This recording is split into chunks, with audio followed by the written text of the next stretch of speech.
regard our noble institution and feel truly honored to be a part of our Wolmerian community. And I'm even more honored to be sharing this address with you today. You are no stranger to the bastion of excellence that is Wolmer, and you are fortunate to have been served by this community during your time here. And as you journey out into the world, you will be reminded through your daily interactions and encounters of the difference that Wolmer has made in your life. I started Wolmer in September of 2007 as a transfer student from Teaching High School in Portland. I was a student athlete who excelled on the track and in the classroom. And so I figured, well, if I'm at the best high school in Portland, then so it stands to reason that if I'm going to leave from the best country school to come to town, then I must come to the best town school. I had no family in Kingston, so I stayed with my now adopted sister Ali, who was a year ahead of me in fifth form. She was a dancer and quite popular. And when it was time for school to start, she started giving me the new girl rundown. She said at 7:35 every morning, the national anthem would play, and that we Wolmer's girls are like soldiers. Wherever you are when the anthem is playing, that you must stop and stand at attention, even if you're walking down Marster Road or crossing the overhead bridge. And by the way, you have to use the overhead bridge. I said, they play the anthem every single day? Is that really necessary? And she laughed at me. And she said, no, over there is the Holy Law. Not holy anymore, but you can get in trouble for walking across the lawn. And I thought, what madness is this? It's just grass. Then she said, oh, by the way, you can't eat food or drink box drinks on the road. And sure enough, there were many reminders to come that Wolmerians do not and should not be caught dead eating on the road. And then she said, the sixth form block is out of bounds for us. No tulips over here. Oh, and then she said, you can't stand too close to the Wolmer's boys. Mrs. Montague is going to tell you 3 feet away. I was okay with that because suddenly all the courage I had interacting with boys at my co-ed school started to disappear. And I became nervous just to walk past the chemistry lab and be stared at by the boys. Even General Assembly was different. I can remember the emphasis placed on high achievement, high standards of conduct, decorum, decency, and high expectations of us. It was clear that this place was different, and it was even clearer the difference it would later make in our lives. At our core, our expression of our humanity is a search for meaning. Why on earth am I here? What am I put on here on earth to do? What is my purpose in life? And I think you will find at even the most subconscious level, as you ponder these questions, that they lead you to the bigger question. How can I make a difference to the world? How will the world be a better place for my having been in it? So what difference can you make in the world? How can you go about making a difference in the world? The first thing to realize is that you don't have to save the world to make a difference. You don't have to reverse climate change. You don't have to find homes for all the homeless on the streets of Kingston. You don't have to stop all the murders in Jamaica, though it would be nice. You have only to make a positive difference in your corner of the world. Your home, your school, your workplace, your neighborhood, your community, your parish, your country. You can make a difference in the lives of your siblings, your sons and daughters, your nieces and nephews, your teachers, students, your supervisors, your subordinates, your neighbors, your friends. The talents that you are given are in line with the difference that you can make. The talents, these things that make us feel good about ourselves. These things we can use to make a difference. These can be put to use in our community. We have the opportunity to make a difference in the lives of everyone we come in contact with. Every single person, every single day. But sadly, many of us miss these opportunities. But do you know what is even more sad? Seeing the opportunity to make a difference and not taking it because you don't believe you are worthy, because you believe you are unworthy, inconsequential, insignificant, because you believe in your poor little soul that you cannot make any difference to any situation, because you suffer from the disease of low self-expectation. You don't believe you can achieve much of anything at all, or the even worse disease of no self-expectation, where your poor, wretched soul believes you can achieve nothing of any consequence at all. The first step to making a difference in the world, the first step to making a difference in your corner of the world, is to realize that you can make a difference. To realize that you can make the difference. To look in the mirror and see a difference maker looking back at you. Have you ever heard these words before? They are from Marianne Williamson, the acclaimed American writer. And if you remember nothing else from our talk today, remember these words. Our deepest fear is not that we are inadequate. Our deepest fear is that we are powerful beyond measure. It is our light, not our darkness, that most frightens us. We ask ourselves, who am I to be brilliant, gorgeous, talented, fabulous? Actually, who are you not to be? You are a child of God. Your playing small does not serve the world. There is nothing enlightened about shrinking so that other people won't feel insecure around you. We are all meant to shine as children do. We were born to make manifest the glory of God that is within us. It's not just in some of us, it's in everyone. And as we let our own light shine, we unconsciously give other people permission to do the same. As we are liberated from our own fear, our presence automatically liberates others.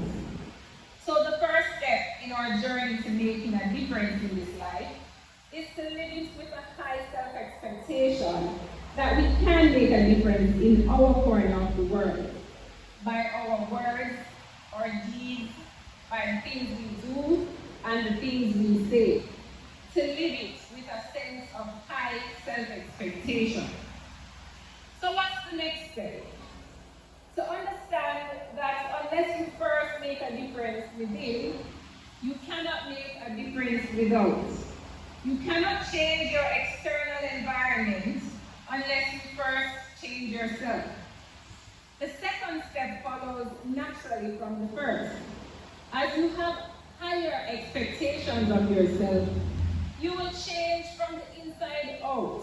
Your language will become less profane. You will naturally find yourself spending less time on sus and gossip. You will automatically find yourself spending less and less time with people who sus and gossip. You will find more time and energy to shine your shoes and press your clothes. When you have higher self-expectation, you will treat yourself differently. You will eat better, more healthily. You will exercise more and feel better. And as you change yourself from the inside out, as you begin to walk with your shoulders back and your head held high, you will find that doors open up to you, that you become an example to others and an inspiration to them. People will ask you for all types of advice. Always remember, without even saying a word, if you are the best at what you do, you're automatically a leader, if only by example. I would like to share with you a story about my first day in dance education class. I was in first form, and my classmates and I were eager to meet our dance teacher, Miss Gruber. Now, there was a rumor spreading around the school that Miss Gruber was mad. See how we rude? And so, naturally, as first formers, we were anxious to meet this mad woman. So as we stood in the auditorium, chit-chatting, she walked into the center of the auditorium and took a seat as we gathered around her. Welcome to dance education class. My name is Miss Gruber. Today, you will be telling me your name by using dance. I want you to introduce yourself by dancing your name. Her face was shining a cinnamon spice glow as she echoed dancing your name through the hall. Now I thought, no, she's mad for true. Firstly, it's bad enough that I have to dance in front of the whole class, but now I have to dance my name.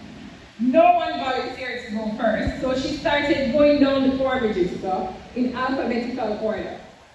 And that's when my heart started to race, because I knew the letter D was not too far away.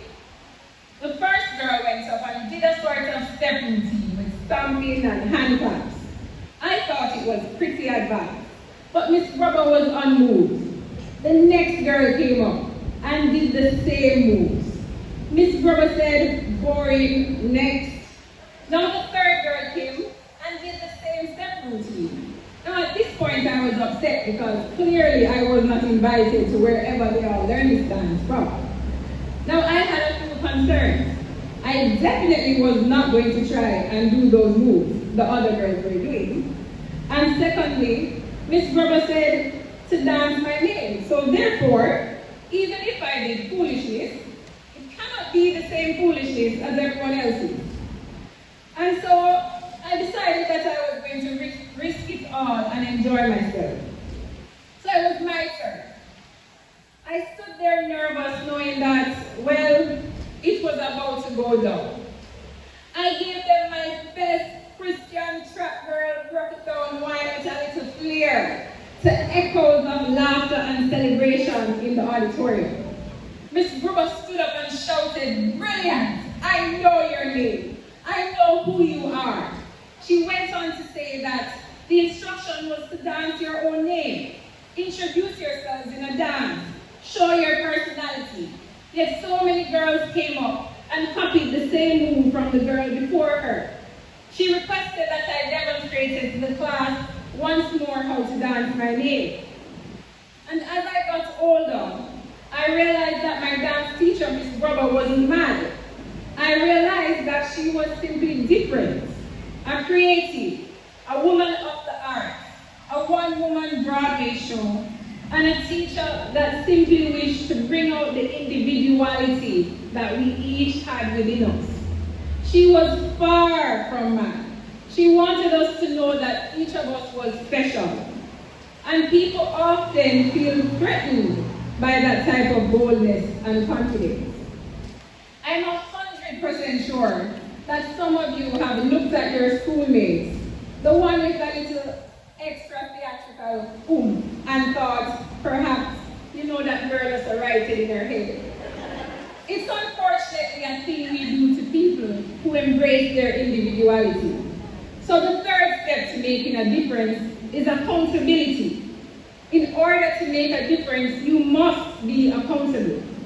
Be impeccable with your word. Keep your promises. Do not make them slightly or foolishly. If people know that you are accountable, they will put their faith and trust in you. They will be inclined to follow you. You will be granted the opportunity to shape and influence their perspective and direction. You will have the ability to make a difference in their lives. But always remember, you cannot be influential, you cannot make a difference unless you are accountable to those whom you affect. And the first person to whom you must be accountable is not your parent, is not your teacher, is not your professor, is not your coach, is not your boss. The first person you must be accountable to is you. The next step in making a difference is that you can only make a difference by being you. Of course, we all have people that we admire, people who we look up to, people who we emulate, or role models, or heroes. And whilst we seek to develop our talents to the best of our abilities, we must never forget and must always honor the uniqueness of our perspective, the special quality of our own unique viewpoints based on our own unique history, background, path in life. It is your embrace of your individuality that truly makes the difference that you are meant to make in this world. Without your voice, without your dance, without your presence, the world is a lesser place. The fourth step to making a difference is teamwork. Whilst it is true that one person can make a huge difference, it is also true that nothing great has ever been achieved without collaboration, without a team. And it is therefore necessary for those of us who want to truly make a difference in this life to be good team players. And a big part of that is to do our level best in using our individual talents or situations for the benefit of the collective. Suppose, for instance, the eye should say to the hand, I have no need for you. Or suppose the head should say to the feet, I have no need for you. As the Apostle Paul said in that beautiful letter to the Corinthians, for we are all one body. For the body is not one member, but many. If the foot shall say, because I am not the hand, I am not of the body, is it therefore not of the body? And if the ear shall say, because I am not the eye, I am not of the body, is it therefore not of the body? If the whole body were an eye, where would be the sense of hearing? If the whole body were an ear, where would be the sense of smelling? And the eye cannot say unto the hand, I have no need of thee, nor again the head to the feet, I have no need of you. That there should be no schism in the body, but that the members should have the same care for one another. And whether one member suffer, all the members suffer with it. Or one member be honored, all the members rejoice with it. And finally, you cannot make a difference without courage. No doubt it takes courage to be yourself in a world that tries to conform and pigeonhole you. No doubt it takes courage to have high ambitions and aspirations, despite being told time and time again that you are done and worthless. No doubt it takes courage to reach your higher self and to hold it accountable. But there is a greater courage that is required. It is easy to be the friend of a victim who is being bullied by your enemies. But it is far less easy to stand up for a victim who is being bullied by your friends. Because you risk losing friendship for a stranger. Are you prepared to say to your friends, I will not go along with that? Purpose in life, meaning in life, making a difference, having high expectations for yourself, being yourself, being the best you that you can be. In the words of Dr. Seuss, today you are you that is truer than true. There is no one alive who is truer than you. As I stand here and look at your beautiful faces, you will go off and out into the world. I look forward to hearing and reading about great things from this class of 2020. And remember, in the words of this great and noble institution, whatever you do, do it to the very best of your ability. Again, Quadabis, thank you.